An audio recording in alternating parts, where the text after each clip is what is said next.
How's it going? So welcome to episode 3. My name is Steve, and this is my podcast or monologue series. I don't know what you would call it. You can call it whatever you want, I guess. It's my opportunity to share my thoughts and my thinking with you.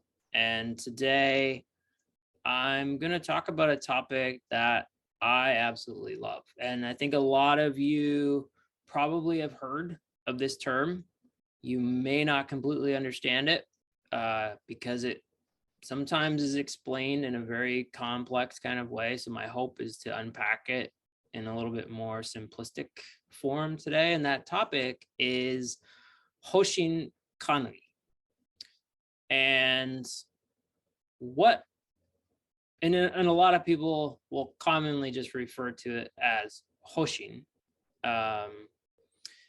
But, many people that I've talked to over the years in continuous improvement world have struggled with the concepts around it because it can seem really abstract and esoteric, in some cases, and everyone's just like, what the hell are you talking about? This is like way the hell over my head.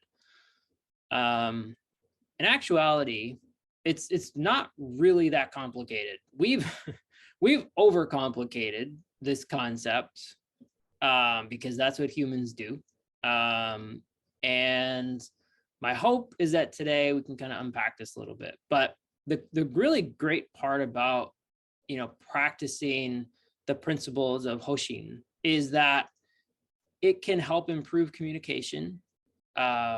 It provides focusing mechanism for you to really understand, like, what am I supposed to be working on and when? And it can also improve your overall flow, your workflow. And what a lot of people don't realize is these principles can be applied to a personal workflow as well, not just a organization on a big scale. Although it's very helpful to use it in that context. And I've personally been a part of installing that type of system in a large organization in the past and in the present. I don't know that very many people have made this connection, although I'm sure some people that have. So I'm not inventing the wheel by any means, but perhaps my perspective on it might be a little different. But basically, Hoshin Kanri is a Japanese term, and it's made up of 2 distinct words and actually 4 kanji characters, which I find kind of fascinating that that's actually 4 characters. Side note, I'm kind of a nerd when it comes to kanji characters. I've been learning about kanji, and it's in fact a part of my ikigai. It's a new hobby that I've discovered, and I'm finding a lot of joy from it, even though I kind of suck at it. It's a learning process, and that's okay. But anyway, back to what we're talking about today. So it's the first word, Hoshin, is often translated as direction or needle, or you could also think about it as like where your mind is pointing. Okay. And the word Kanri is often translated as control or management. When you put them together, you could kind of think about it in terms of like directional management. Perhaps a more palatable way to think about this is strategic management. That might resonate a little bit more with everybody. But let's talk a little bit about, how this can be helpful. And then we're going to kind of dive into how to actually, use it. So, it can be really quite helpful in giving you some tools to be better able to communicate what you're working on and what direction that you're moving in with the work that you're doing, right? So it can kind of show you, all right, so this is the body of work I'm working on. And then there's a way to connect that to a bigger thing. Yeah. So it's like, this is what I'm working on and here's why. And, you know, how many times have you struggled, you know, to be able to really show somebody else what you're working on without having to go into some long ass discussion about all the details and everything so they fully understand what you're working on? It's painful, right? I mean, I can't count how many times I've had to do that. And in actuality, I used to do that a lot. And now I actually don't need to, because I have a system that I use. It makes it very clear. It's like, this is what I'm working on. This is why. Very simple. And it actually just allows the conversation to be very concise and clear. It makes it really easy to communicate things. And it also gives me like the opportunity to explain the impact of, like, if somebody says to me, well, I need you to stop doing this other thing because, you know, this is way more important. Like, I don't know who would be able to do that in my life, but let's say somebody does. And I would say, okay, well, there's a trade-off here, right? Because I only have so much time in the week. And so I would say, all right, well, if you're making the decision for me that I'm going to start doing this, then here's the impact of that decision. These other things that I'm working on that's supporting this other thing have to get put on hold. Are you okay with that? And then the decision goes right on to them, right? And you can remove some of the anxiety that you might be having around not being able to complete some of your work. So I find it very helpful for having those types of conversations, particularly when you have to work with a lot of executives and folks that don't spend a lot of time, you know, down in the weeds, the front line, doing project type related work. So this shows them impact, yeah, which is that's a language they do speak. So, you know, the next thing that it can do is provide a focusing mechanism. You know, I talked a little bit about that. And if we leave our directionality up to chance, then we're just going to float around and, you know, we're not really going to know where we're going. If you leave that decision up to the organization that you work for, whether you're a consultant, a employee, whatever, if you leave that decision up to them, you are at risk of being out of alignment with yourself. And I would highly encourage you to not do that. It's imperative for us to be able to create our own plan so that we feel some connection to the work we're doing. And also it helps create that alignment internally with our professional pursuit. You know, I talked about that on a previous video and episode. So if you want to learn more about what I mean by that, go back to the episode on that. There's a link in the show notes, and you can go back and review that if you haven't seen it yet. But basically, if you think about Hoshin as a compass or GPS unit, you need to first know the direction that is like giving it its like guiding kind of directionality. That sounds kind of weird, but you need to know where north is in order for a compass or a GPS unit to actually work. And if it's not programmed into your GPS, or if the compass, you know, is broken and you're not able to figure out where north is, your plan ain't going to be worth anything, right? It's just worthless at that point. And so understanding what your professional pursuit is helps you figure out what that is. Okay. So anyway, go back, watch that video, and the rest of this will make a whole lot more sense.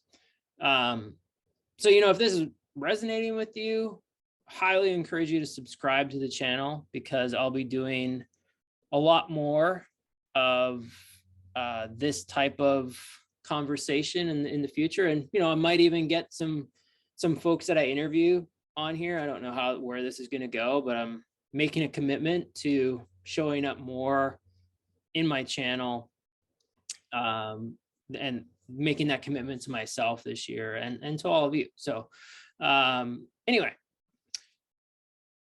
let's get back to Hoshin. So, the interesting thing that I've discovered about it is that a lot of books and experts out there talk about how helpful it is to build that 1, 3, 5, 10-year plan for an organization. And I mean, I think that's true. And I also think that it can be very helpful for an individual to think about it in the same kind of context, right? So if you've watched the video on your professional pursuit, you'll understand where you're heading, right? And then you can start building that plan to get there, right? It's your long game, if you will, right? This is the long-term game that I'm playing. This is where I'm heading. Yeah. So let's break this down. There's 7 steps that you can use to really develop that plan for yourself. And I think that a lot of times we overcomplicate these 7 steps. So don't think about them in terms of like, oh man, this is like a lot of work. It's really not. Once you've done it, it actually becomes pretty automatic. So anyway, so step 1, right, is establishing the progress you've made toward your vision and assess your current state, right? So you really want to figure out and reflect on the previous year, right? What happened? Where did I get to? Let's reflect. Let's take a step back and pause and look inwardly and start thinking about, what were the things that happened that I had control over that I wasn't able to do? And what were some of the conditions that were true that, that I can start making changes in? And it's really that self-reflective process that a lot of us skip. Yeah. But it's important, because if you don't do that, you're not going to know where you're starting from. And like I already said, if you don't know where you're starting from, it doesn't matter how good of a GPS unit you have. It can be the most expensive one in the world. If you don't know where you're starting from, it's not going to be able to tell you how to get to where you want to go. Yeah. So, so it's all about understanding where you're at, and then talking about, that professional pursuit I've talked about. You reflect on it and say, okay, this is where I'm heading, and what progress have I made toward it? It is all of the short and long-term thinking I have behind getting there still valid. How do I need to adjust to get there quicker, or with more ease, or with less anxiety and less stress? Like, start thinking about how you can adjust things to make it resonate more, to make it feel like you have more work-life harmony. Yeah. So after you've done that reflection and you know where you're starting from, then step 2 is all about developing your breakthrough objectives. Okay. So you then start asking yourself the question, what will it take to achieve the vision I have? How many years do I believe is going to take me to get there? But don't let that limit you, right? Because there's something called Parkinson's law that states that supply will always rise to meet demand. And so if you are constantly believing that it's going to take you a certain amount of time to do something, then it will, right? Because we often complicate work to fill the available time that we have. And so just a word of caution there. But think about it as like, okay, do I think this is a 1-year plan, a 3-year, 5-year? And what will it take? That's the important question. What will it take to achieve this, right? Like, what do I need to have true in order for this to be true? And start looking for opportunities around you that, you may have not thought about before. Think about things that will allow you to achieve that vision that you have. and, start thinking about, how can I remove some of these barriers that are present that are preventing me from realizing that professional pursuit that I have? Then, once you've done that, you then think about your annual objectives. So the next year ahead, right? So you notice that this is step 3, right? A lot of people will say, oh, you need to plan your goals for the year and then just start going. You'll notice that in order for this to actually be effective, you need to take a step back first. You need to pause and reflect and really consider, am I still heading in the right direction, right? That's those first 2 steps. And then the third step is all about defining your annual objectives. It's like, okay, basically, right, you need to start seeing some of the things you can start doing now. What are those critical tasks and activities, right, that you need to focus on in order to start seeing some of those breakthrough objectives come true, right? So the things you just talked about with yourself previously, how do we start getting there? How do we break this down? And it's extremely important to have a way to measure your progress, right? And often we can't do this alone, right? Sometimes we're great at it. There's times where I'm not even really great at this, and I need to get a second voice that I can bounce ideas off of. It's extremely helpful. So, either find somebody inside your circle that can help you, or find someone outside your circle that possesses the skill set to help you, and get their help. You'd be surprised how much further you can get and how much faster you can get there when you have conversations with other people. It's extremely helpful. So once you've defined those objectives, break down those annual objectives into milestones, right? It's not necessarily monthly milestones, but just milestones. It's like, okay, what are the the big things along the way for this year that if I know I hit these things, that objective is going to be true at the end of the year. And start thinking about how you can split those out, make it a little bit more manageable so that you can attain it and you can track it a little bit easier. Yeah. Then prioritize it, get it on your calendar, block out time so that you can focus on it. Because if you don't do that, it's not going to happen, right? It's extremely critical that you do that and don't skip that step. But, these tasks can be anything from, prioritizing time, prioritizing finances, prioritizing your learning and your development. There's a bunch of different perspectives you can use when you're thinking about priority. Okay. So, but you have to make sure that you prioritize it, because if you don't, no one's going to do it for you. Okay. Now it's time to execute on that plan you developed. And this is where you start thinking about, what are the things I need to do on a daily or a weekly kind of basis that's going to keep me moving towards achieving those milestones, which will then achieve those objectives, which will then achieve the annual plan you have, which then moves you closer to that bigger plan that you've developed. Yeah. And I should pause and say, the breakthrough objectives, those aren't things that you can accomplish in a year, right? Those are big things. They typically take the 3 to 5 years to accomplish. So I don't know if I said that earlier, but anyway, just wanted to throw that in there in case I didn't. So once you're in process and you're executing on that plan, now you need to review your progress regularly. I personally review my plan weekly, and sometimes if there's more important things happening in that week, I'll be a little bit more frequent, but weekly is a good cadence. And then you also want to look at it on a monthly review and say, okay, how did this month go? Did I get to where I wanted to go? But the thing is, this requires discipline. And if you don't have the discipline to do this on your own, then I highly recommend that you hire a coach, find a friend, train your dog to help you, get somebody that can keep you on track. Okay. Because if you don't have the discipline to check in on your progress and you don't do it regularly, then you might as well not even do any of this at all. It's just going to be a giant waste of your time.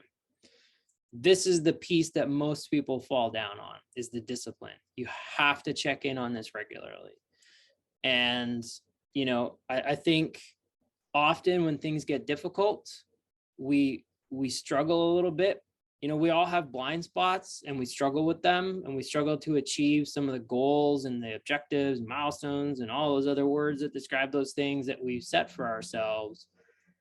But, you know, if we don't have the discipline, we're just setting ourselves up to fail, because we're not going to stick with it, right?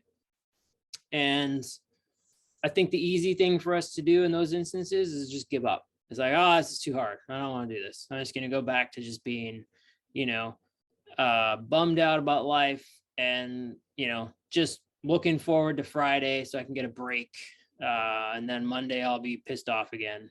But, you know, it doesn't have to be that way. Yeah. It really doesn't. And I think that the benefit of having this regular review in place is that it helps you see some of the barriers and some of the blind spots that you didn't even know existed, right? And if you can shine a light on them, then you're like, oh shit, okay, this is what I need to focus on. I can get this out of the way. It actually gives you some energy of like, okay, I can see the opportunity now. And so then the final step, right, is an annual review. And this is where, again, it kind of feels like we've gone in a circle, and we have, right? But, you know, it's a little bit more, I think, reflective than step one is. This is like, you know, really looking at yourself personally and doing some like inventory on yourself, right? It's like, okay, what problems did I cause this year for myself? What learning do I need for myself so that I stop making problems for myself? How can I get some of that learning? That conversation can inform your next annual plan, right? And it's going to make some of those other conversations and some of those decisions a lot easier to have when you've taken a step back and really stop and reflect. And, you know, again, this is something that is not easy to do on your own unless you've like built that muscle and the discipline to do it. And so, you know, highly encourage you to find some help with that. I know I have. So, you know, if you're liking, disliking, hating, loving, whatever, you know, if you're still with me, either drop a like or a dislike or a comment on this video. I would really love to know what you're thinking. It helps me, you know, develop and create better content. So, so the last thing I want to talk about is improving your workflow, right? So if you've been tracking with me and you're kind of seeing how this thing all breaks down, it might become pretty apparent on how this can help your overall workflow, but let's get pretty obvious for a second here, right? So if you first start out by understanding who you are as a person, right? You understand your true authentic self. You understand your reason for being, your ikigai. You've then spent some time building your professional pursuit, and you clearly understand where you're heading professionally. This whole framework flows perfectly out of that into being able to build that strategic plan for yourself, right? And when you have that clear plan for yourself, you're going to spend a lot less time making decisions about what to work on and when. You're already going to have an easier time completing tasks because you've already figured out what order they need to be done in, and you know what kind of resources you need to address to allocate to them. And it creates that internal alignment for yourself, right? Because it ensures that, you know, the work you're doing is resonating with you as a person and the direction that you want to go as a professional. So that's all I have for you today. If you want to learn more about how to build a Hoshin plan for yourself, consider checking out the coaching program that I have. It's called The Obvious Route. In that program, I work with clients to help them first discover what brings meaning to their lives, where they are able to discover their true authentic selves, their ikigai. And then we work to develop a professional pursuit for the work that you believe you need to do. From there, we flow into building a strategy, just like we talked about today in this video. And then finally, we talk about developing critical thinking and problem solving that you can apply directly to yourself. I know a lot of us are really great at teaching others how to do some of this stuff, but we're not so good at doing this for ourselves. And so we talk about how to, really deploy that problem solving mindset. If you want to learn more, there's a link to my website in the show notes. Go check it out. If you want to reach out, have a conversation, I'd be happy to do that. I hope you have a wonderful rest of your day, and I hope this was valuable to you. And I look forward to see you on the next episode.